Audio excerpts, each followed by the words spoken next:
The violent collapse of the French monarchy in the late 1790s left the nation desperate for basic stability. Across the border, European royalists watched the chaos with mounting terror, fearing the revolutionary violence would spill into their own countries. By dismantling the old aristocracy, the revolution wiped out the traditional military hierarchy. This cleared a path for a young, ambitious artillery officer named Napoleon Bonaparte. He used rapid, aggressive victories in Italy to prove his tactical skill, and by ensuring newspapers heavily reported his triumphs back home, he built a reputation as a national savior.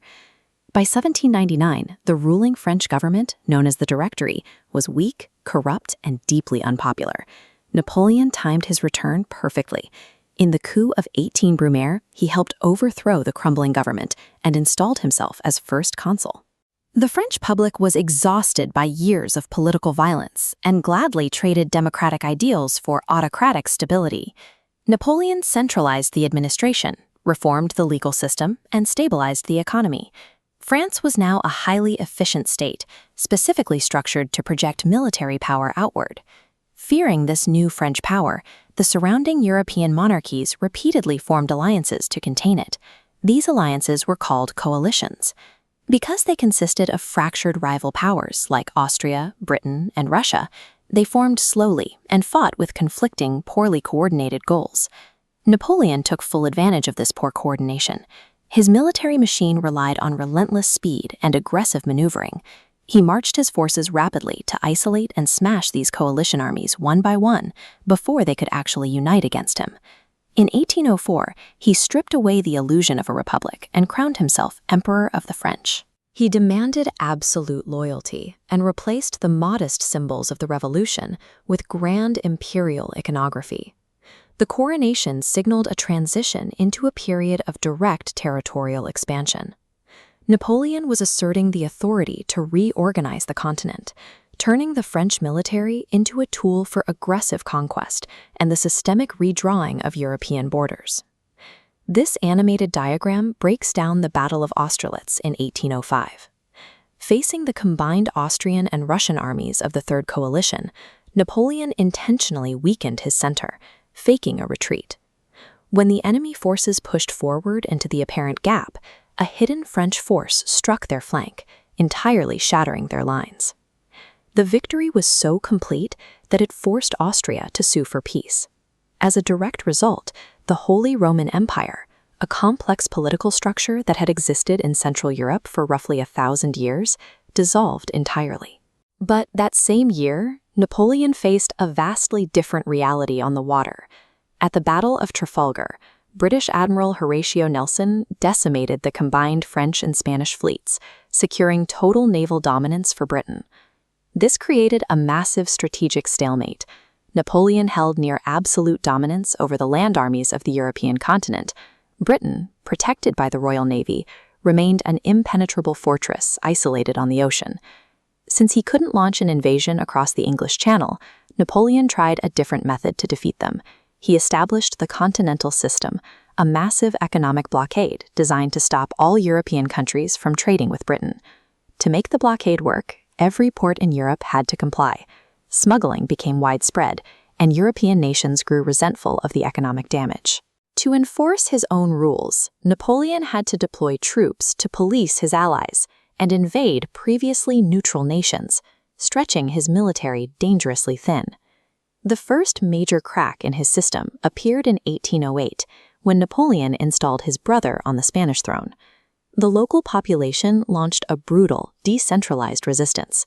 Supported by British troops, this peninsular war turned into an endless guerrilla conflict that continuously drained French men and resources. By 1810, the French Empire spanned much of Western and Central Europe. However, this vast territory was held together by constant military pressure and installed puppet rulers. The occupied states obeyed out of fear, meaning Napoleon could never afford to show weakness. That need to maintain absolute authority drove his next decision. When Russia stopped cooperating with the Continental System, Napoleon assembled the Grande Armée, one of the largest invasion forces Europe had ever seen, and marched east in 1812 to force them back into compliance. As this map details, the Russian army refused to offer a quick, decisive battle. Instead, they retreated deep into their own territory. They burned their own crops and villages as they fell back, intentionally destroying any food or shelter the advancing French army might use, stretching Napoleon's supply lines to the breaking point. Napoleon finally reached Moscow, only to find the city in flames and the Russian Tsar refusing to surrender. Forced to turn back, his retreating army was caught in the harsh Russian winter. Starvation, freezing temperatures, and constant Russian harassment destroyed the vast majority of his forces. The invasion was a fatal miscalculation. The ruthless speed, centralized command, and constant forward momentum that had conquered Western Europe ultimately caused a complete logistical collapse when pushed too far east. Returning from Russia with a shattered army, Napoleon lost his aura of invincibility. Recognizing his vulnerability, Britain, Russia, Prussia, Austria, and Sweden united into a massive sixth coalition. This time, they coordinated their attacks. The numerical advantage caught up with him in 1813 at the Battle of Leipzig. In one of the largest clashes in European history, the combined coalition forces overwhelmed the French army, forcing Napoleon into a desperate retreat toward his own borders. By early 1814, coalition armies had crossed into France and captured Paris. Left with no other options, Napoleon signed an unconditional abdication. The coalition restored the old Bourbon monarchy under Louis XVIII and exiled Napoleon to the small Mediterranean island of Elba. He stayed there less than a year. In 1815, Napoleon escaped Elba, sailed back to France, and rallied the army to his side, reclaiming the government without firing a shot. During this period, known as the 100 Days, the horrified European powers immediately mobilized a brand new coalition to stop him. The surrounding nations had finally learned how to counter his strategies, and they understood that the cycle of wars would never end as long as Napoleon Bonaparte held any degree of political power. They declared war not on France, but on Napoleon personally. Here at the Battle of Waterloo in 1815, Napoleon faced his final tactical test. He launched heavy assaults against a rigid British defensive line, led by the Duke of Wellington. The British held their ground just long enough for Prussian reinforcements to arrive from the east, crushing the French flank. Napoleon was defeated for the last time and sent into permanent exile on the remote island of St. Helena. With Napoleon gone, European diplomats gathered at the Congress of Vienna.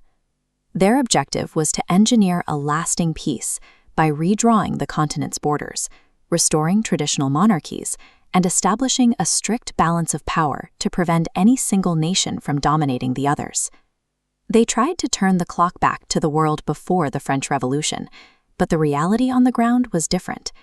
Years of French occupation had exposed millions of people to standardized legal codes, the efficiency of mass military conscription, and a rising tide of nationalism that could not be easily suppressed.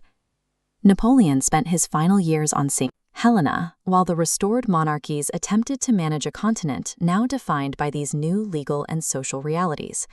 While the kings reclaimed their thrones, they were now governing a European society that had moved beyond the structures of the 18th century.